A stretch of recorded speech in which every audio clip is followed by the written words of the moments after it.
I am so glad you asked this because outside of being an economist, I am also the executive director of a financial literacy nonprofit called Scholars and Dollars, where we give economic empowerment and financial tools to high schoolers and as well as young adults. But I have prepared a list to help everyone get ready for what's to come. So let's dive right into it. So, what I'm presenting to you is Building Your Economic Arsenal, which is a toolkit that I came up with in order to prepare those in my age group and above to weather any type of economic storm, especially because we have to approach this very strategically and build up your artillery, your weapons, and all the things in order to get through these times. So, the first thing we must start with is the inside, which is the mindset, because as we know, the end determines the out. So, shift from being in fear to actually seeing this as an opportunity to not only get ahead, but as well as to come out on the other side brighter. Because as I listen up here, careers and as well as big companies have been created during these times, including Hewlett Packard, Walt Disney, and others. Now, we shifting over to financial.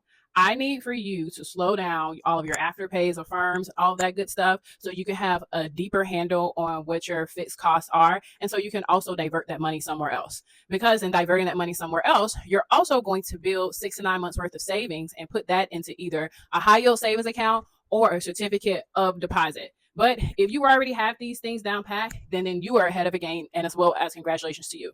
Another thing that I need you to do is prioritize paying off high interest debt.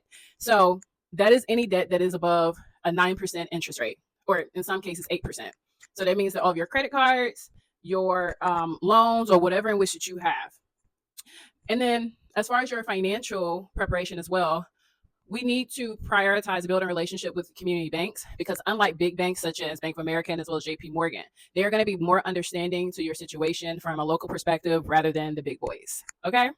Now, as far as our career, I need for you to be skilling up and as well as skilling across. And what I mean by skilling up is learning things such as data automation, project management, just skills in which that are going to be in demand for the future, as highlighted in the jobs of the future here.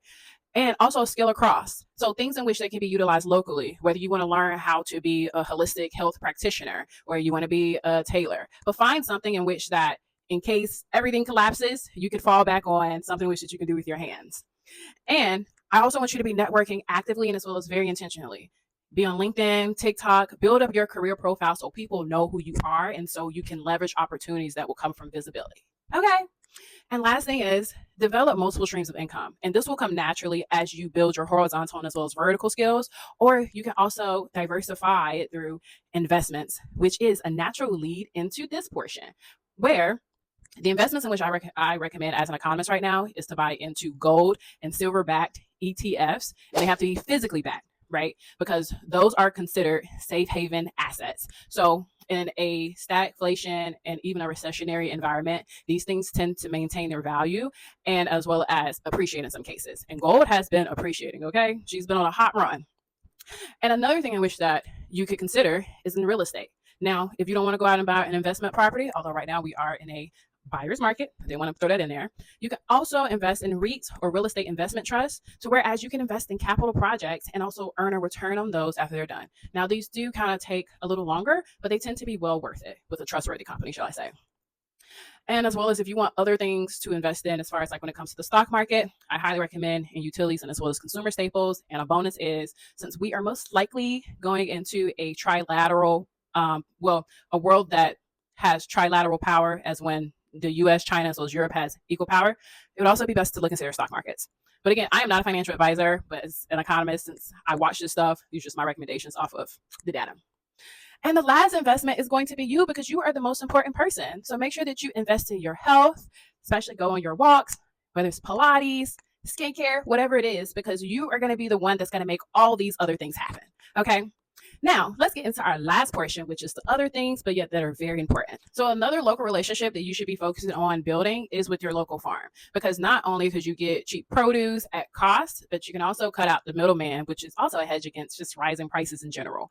And you get to support your local economy. Or you could also grow your own, your own food, get you a cute little fruit tree or get you some livestock if that's allowed in your neighborhood, whatever in which that you can do in order to fight back on costs.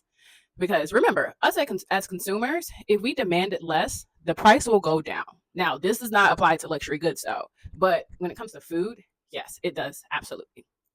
Now, the next thing that you're going to do in order to hedge against rising inflation is to get you a bulk membership card. So that is from BJ's, Costco, or Sam's Club. I'm a Costco girl.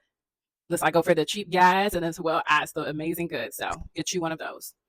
And also, if you decide to say, you know what, this sounds cute, but I'm going to do what I want to do anyway. If you have to spend money, or should I say unnecessary money outside of your budget or what have you, I want you to only spend if you're going to have cash back rewards or if you have a credit card that's going to give you points. Also, another thing which I need you to do is to stock up on your medications because with the volatility of these prices, we never know what's going to happen. And also consider getting disability insurance, especially if you are the sole provider of your household. It is important that you have an income source that is more than the current unemployment payments, just in case anything happens. And this will allow for you to hedge economic conditions that may come towards you. And last but not least, since we really don't know what's going to happen, be sure to make copies of your important documents, physical and digital copies. So if anything happens on the home front, you will be covered. And with that being said, I tried to make this as efficient as possible to fit mostly everyone. But if you have any questions or what else that you should do or any more recommendations, feel free to leave that below and y'all have a lovely day.